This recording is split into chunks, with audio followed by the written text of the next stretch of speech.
ng lahat, papuri sa kaitaasan, siya'y papurihan, ngayon at magpakailanman.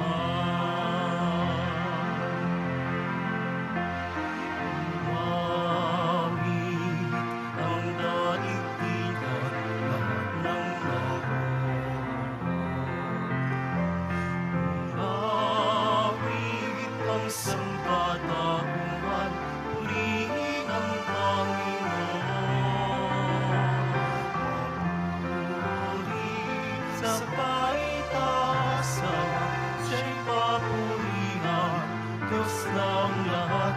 Papuri sa kaitaasan, siya'y papurihan, ngayon at magpakailanman. Sa ngalan ng Ama at ng Anak at ng Espiritu Santo. Amen. Ang pagpapala ng ating Panginoon Kristo, ang pag-ibig ng Diyos Ama at ang pakikipagkaisa ng Espiritu Santo naway suma inyong lahat. At sumaiyo rin. Ginugunita po natin ang kabanal-banalang mukha ng Panginoon. At mga kapatid, aminin po natin ating mga kasalanan upang tayo maging marapat gumanap sa banal na pagdiriwang.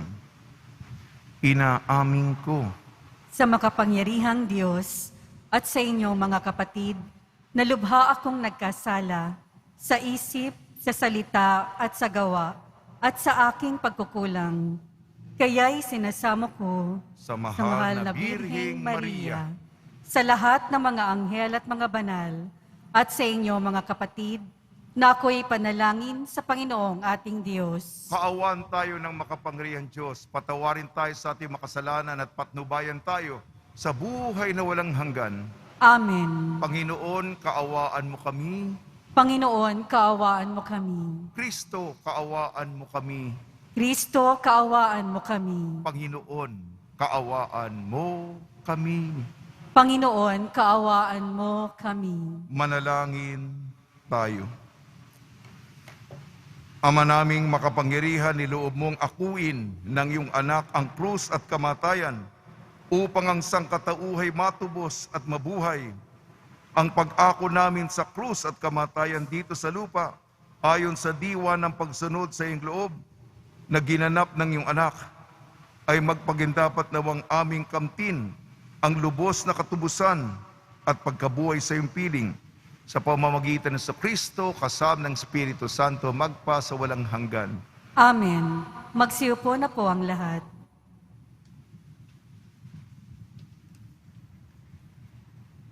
Pagbasa mula sa unang sulat ni Apostol San Pedro. Mga pinakamamahal, tungkol sa kaligtasang ito, masusing nagsiyasat at nagsuri ang mga propetang humula sa kaloob na itong nakalaan sa inyo. Sinuri nila kung kailan at paano ito mangyayari.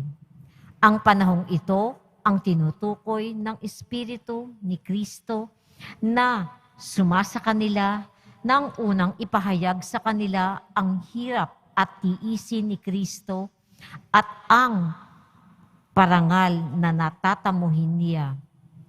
Nang kanilang ipahayag ang mga katotohanang ito, ipinaunawa sa kanila ng Diyos na ang ginagawa nila'y sa kapakinabangan ninyo at hindi sa kanila. Ang mga katotohanang ito'y narinig ninyo ngayon at sa mga tagapangaral ng mabuting balita ng Diyos.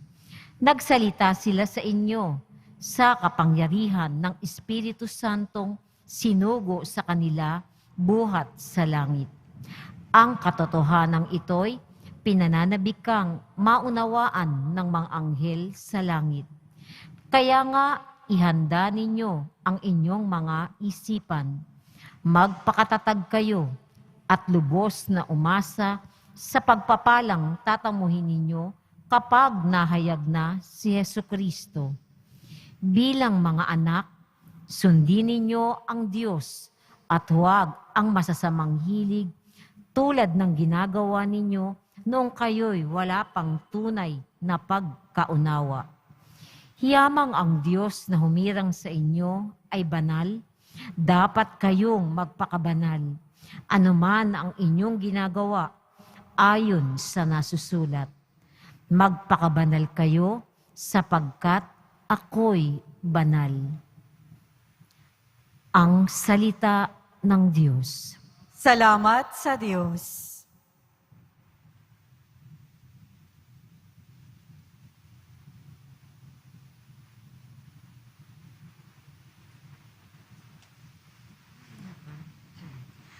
Ang Diyos na rin ang naghayag, naghandog niyang pagliligtas.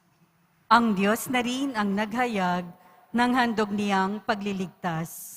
Umawit ng bagong awit at sa poon ay ialay, pagkat yaong ginawa niya'y kahangahangang tunay. Sa sariling lakas niya at taglay na kabanalan, walang hirap na natamo yaong hangad na tagumpay. Ang Diyos na rin ang naghayag ng handog niyang pagliligtas. Ang tagumpay niyang ito'y siya na rin ang naghayag. Sa harap ng mga bansay, nahayag ang pagliligtas. Ang pangako sa Israel, lubos niyang tinutupad. Ang Diyos na rin ang naghayag ng handog niyang pagliligtas. Tapat siya sa kanila at ang pag-ibig ay wagas. Ang tagumpay ng ating Diyos kahit saan ay namalas. Magkaingay na may galak, yaong lahat sa daigdig. Ang puon ay buong galak na purihin sa pag-awit. Ang Diyos na rin ang naghayag ng handog niyang pagliligtas. Magsitayo po ang lahat.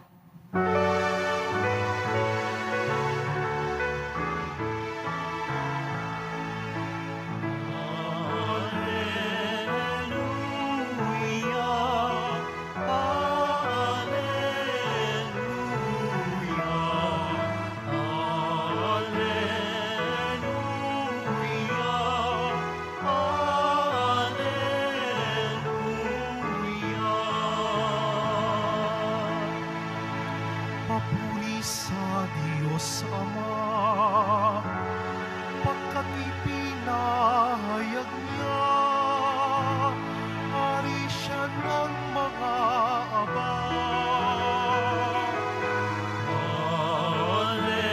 Alleluia, Alleluia,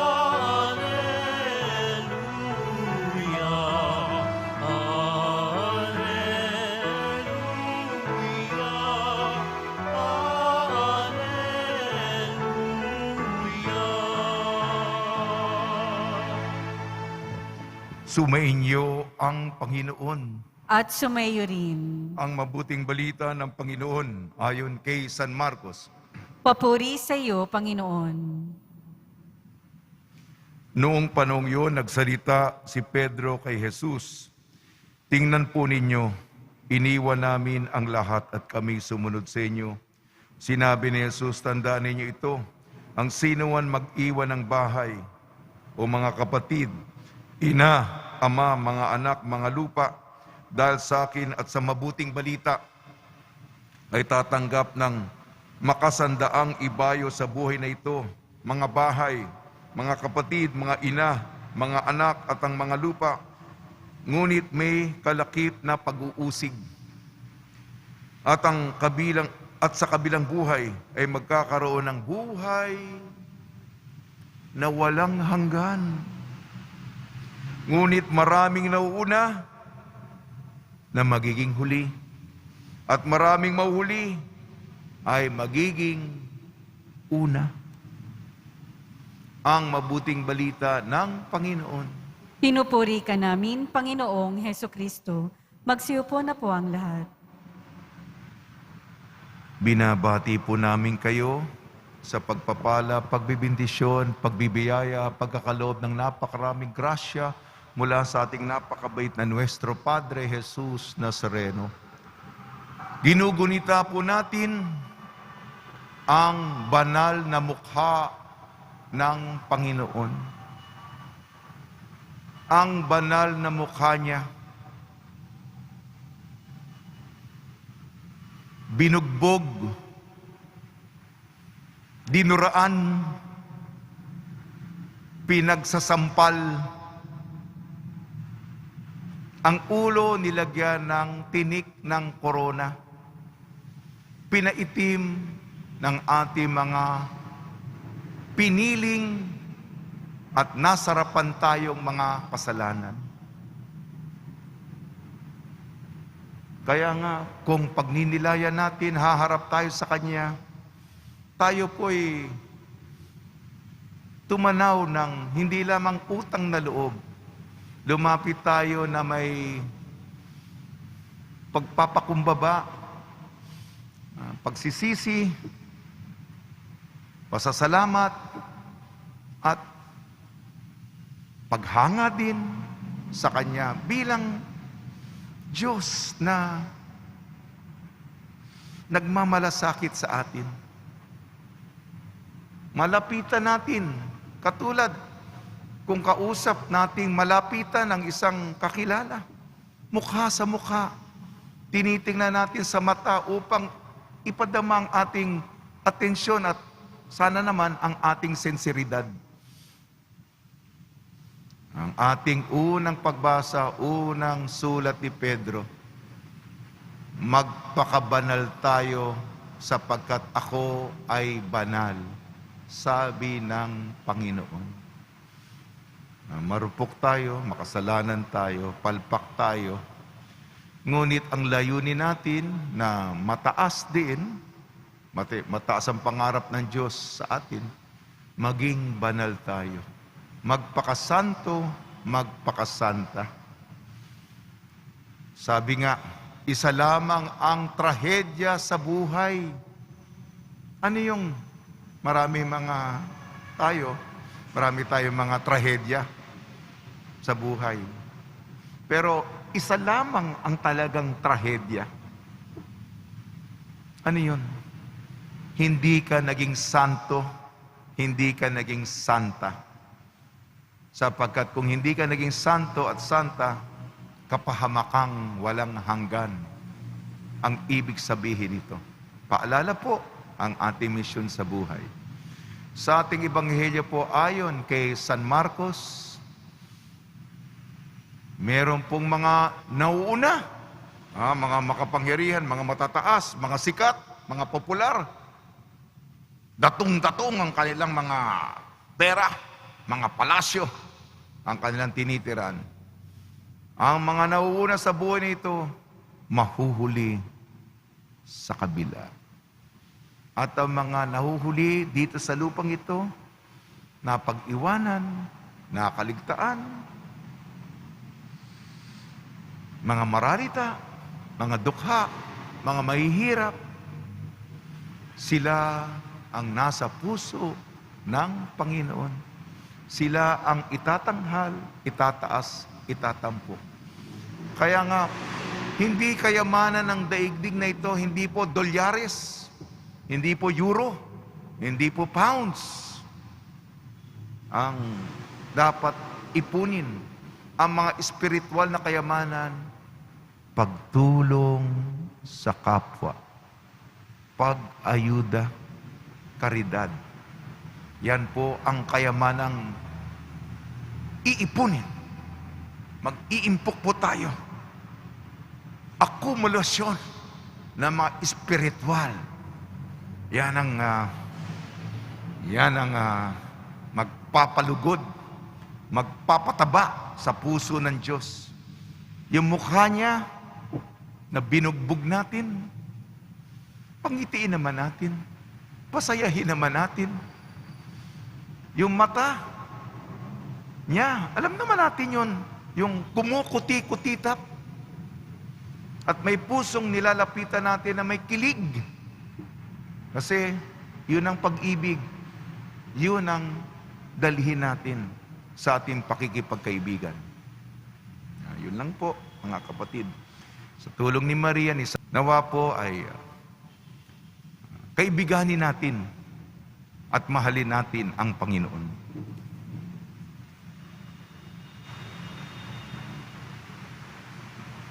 Magsitayo po ang lahat. Minamahal ko mga kapatid, mulat sa panganib ng ating pagtitiwala sa mga layaw ng mundong ito, itinaas natin ang ating mga puso sa maalab na pananalangin sa Ama. Tugon po natin, Ama, Ikaw ang lahat-lahat sa amin. Ama, Ikaw ang lahat-lahat sa amin.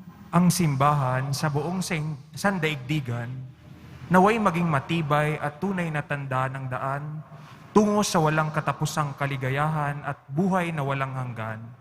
Manalangin tayo. Ama, Ikaw ang lahat-lahat sa amin. Tayong lahat, naway matutong magtiwala sa mga espiritual na pinahalagahan na siyang nagpapayaman ng buo nating katauhan at hindi sa mga material na kayamanan na nagbibigay ng kawalang kasiyahan sa ating mga kaluluwa. Manalangin tayo. Ama, Ikaw ang lahat-lahat sa amin. Ang ating mga puso, naway hindi natin isara sa mga nangangailangan at sa halip, maging mulat tayo sa pakikiisa sa mga gawain ni Kristo na nagpapagaling at nakakapagpabalik loob. Manalangin tayo. Ama, Ikaw ang lahat-lahat sa amin. Ang mga may sakit at mga kapansanan, naway madama nila ang kalinga ng Panginoon sa pamamagitan ng pag-ibig ng kanilang mga kapitbahay at mga kaibigan. Manalangin tayo. Ama, Ikaw ang lahat-lahat sa amin. Ang mga pumanaw, nating mga kamag-anak at mga kaibigan, naway humimlay sa makalangit na kapayapaan ng Diyos. Manalangin tayo. Ama, Ikaw ang lahat-lahat sa amin.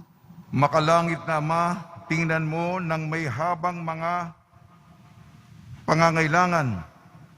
Liwanagan mo ang iyong katotohanan ng aming buhay at bigyan kami ng biyaya na mamuhay ayon sa mataas na pagpapahalaga sa amin ng iyong anak at ni Jesu Kristo, siya nabubuhay nagahari kasama Espiritu Santo magpasawalang hanggan. Amen. Magsiupo na po ang lahat.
Magsitayo po ang lahat.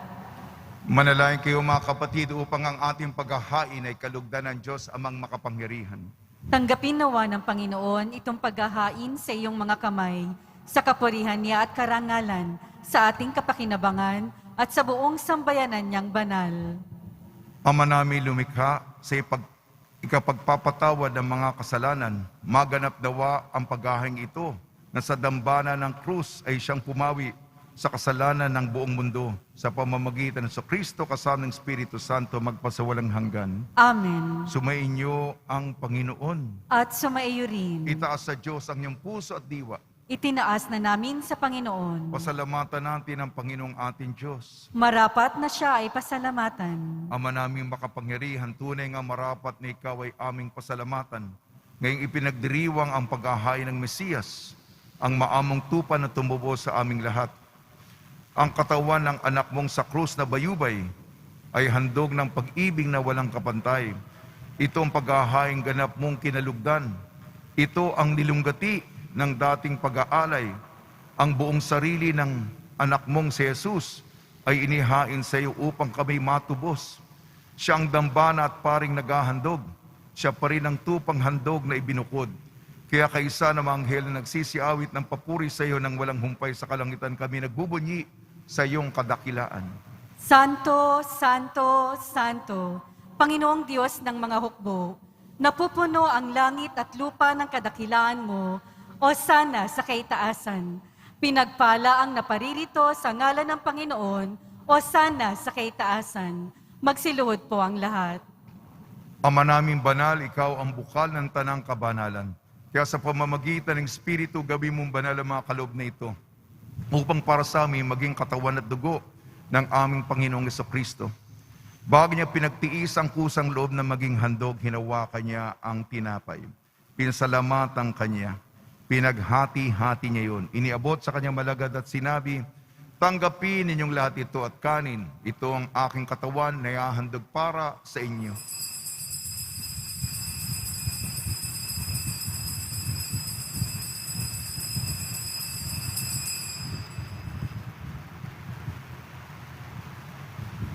Gayun din naman nung matapos ang hapunan, hinawakan niya ang kalis, muli kanyang pinasalamatan.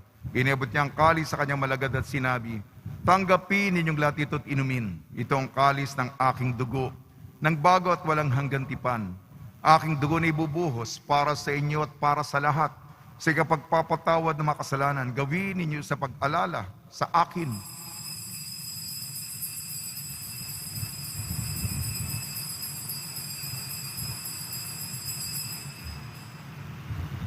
Magsitayo po ang lahat. Ipagbunyi natin ang misteryo ng pananampalataya. Si Kristo'y namatay, si Kristo'y nabuhay, si Kristo'y babalik sa wakas ng panahon. Ang mga ginagawa namin ngayon ang pag-alala sa pagkamatay at muling pagkabuhay ng iyong anak. Kaya tiniali namin sa iyong tinapay na nagbibigay buhay at ang kalis na nagkakaloob ng kaligtasan. Kami nagpapasalamat dahil kami minarapat na tumayo sa harap mo para maglingkod sa iyo. Isinasamo namin kami magsasalo-salo sa katawan at dugo ni Kristo ay mabuklod sa pagkakaisa sa pamamagitan ng Espiritu Santo. Amalingapi may simbahang laganap sa buong daigdig. Puspusin mo kami sa pag-ibig kaysa ni Francisco naming Papa at ni Jose naming Obispo at ng Tanang Kaparian. Alalahanin mo rin ang mga kapatid namin na himlay na may pag-asang sila'y muling mabubuhay. Gayon din ang lahat ng mga pumanaw. Kaawan mo sila at patuloyin sa iyong kaliwanagan. Kaawaan mo at pagdapating kami lahat na makasalo sa iyong buhay na walang wakas, kaysa ng mahal na Birhing Maria na ina ng Diyos. Nuestra Señora de la Buena Hora, ng kabiyak na puso niyang si San Jose, kaysa ng mga apostol, San Aloysius Gonzaga, San Sebastian, San Lazaro, San Roque, San Juan Bautista at ang lahat ng mabanal na namuhay dito sa daigdig ng kalugod-lugod sa iyo. May pagdiwang nawa namin ng pagpupuri sa ikararangal mo sa pamamagitan ng anak na aming Panginoong Hesukristo. Sa pamamagitan ni Kristo, kasama niya at sa kanya ang lahat ng parangal at papuri ay sa iyo. Diyos amang makapangyarihan, kasama ng Espiritu Santo, magpasawalang hanggan. Amen. Sa tagubili naman nakakagaling na utos sa turo ni Hesukristo na Panginoon natin at Diyos, ipahayag natin ang lakas loob. Ama namin, sumasalangit ka, sambahin ang ngalan mo, mapa sa amin ang kaharian mo, sundin ang loob mo dito sa lupa para ng sa langit. Bigyan mo po kami ngayon ng aming kakanin sa araw-araw at patawarin mo kami sa aming mga sala para ng pagpapatawad namin sa nagkakasala sa amin. At huwag mo kaming ipahintulot sa tukso at iadya mo kami sa lahat ng masama. Hinihiling namin kami iadya sa lahat ng masama, pagkalooban ng kapayapaan, araw-araw iligtas sa kasalanan at ilayo sa lahat ng kapahamakan. Samantalang aming pinananabikan ang dakilang araw ng pagpapahayag ng tagapagligtas naming si Jesucristo. Sapagkat iyo ang kaharian at ang kapangyarihan at ang kapurihan magpakailanman. Amen. Panginoon Jesucristo, sinabi mo sa iyo mga apostol, kapayapaan, iniiwan ko sa inyong aking kapayapaan, ibinibigay ko sa inyo. Tungyan mo ang aming pananampalataya at huwag ang aming mapagkakasala. At pagkalooban mo kami na kapayapaan at pagkakaisahin sa iyong kalooban, kasama ng Espiritu Santo, magpasaulang hanggan. Amen. Mga kapatid, mga kaibigan, sumunyo po ang kapayapaan ng ating Panginoon. At sumayo rin. Magbigayan po tayo ng kapayapaan sa isa't isa.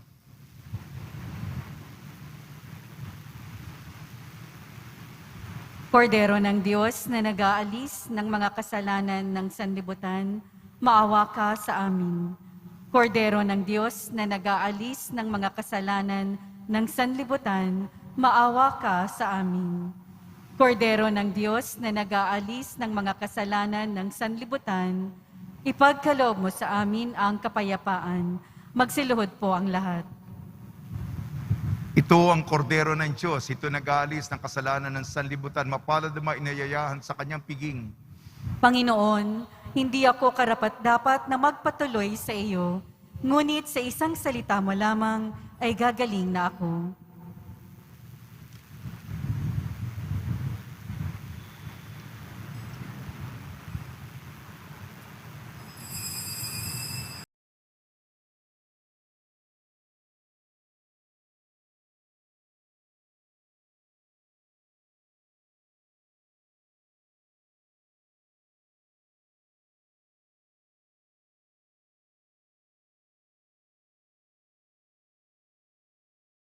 Magsitayo po ang lahat.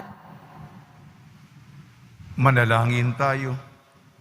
Panginoon sa Kristo, kaming nagsalo-salo sa banal na pakikinabang ay nakikiusap sa iyo na mga nasagip ng kahoy ng krus na nagbibigay buhay ay yung ihatid sa pagkabuhay sa kaluwalhatian, sapagkat ikaw ang Panginoon magpa sa walang hanggan. Mga deboto ng kanilang mga kahilingan at dasalan, mahal na po ang Jesus Nazareno, inayag mo sa pamamagitan ng krus ang walang maliw na pag-ibig ng Diyos sa sangkatauhan. Pakinggan mo ang kahilingan yung angka na nagsusumamo sa iyo. Makamtanawa nila ang iyong katugunan at tanggapin ang kasagutan na may utang na loob na tinatanaw. Basbasan di po niyo mga daladala nila mga imahin at dasalan sa pamamagitan ng bendisyon ito.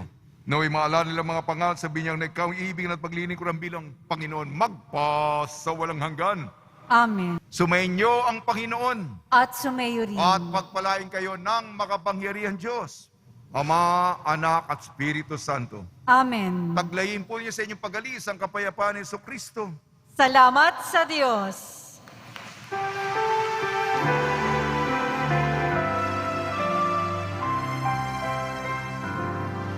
Nuestro Padre Jesus Nazareno, sinasamba ka namin,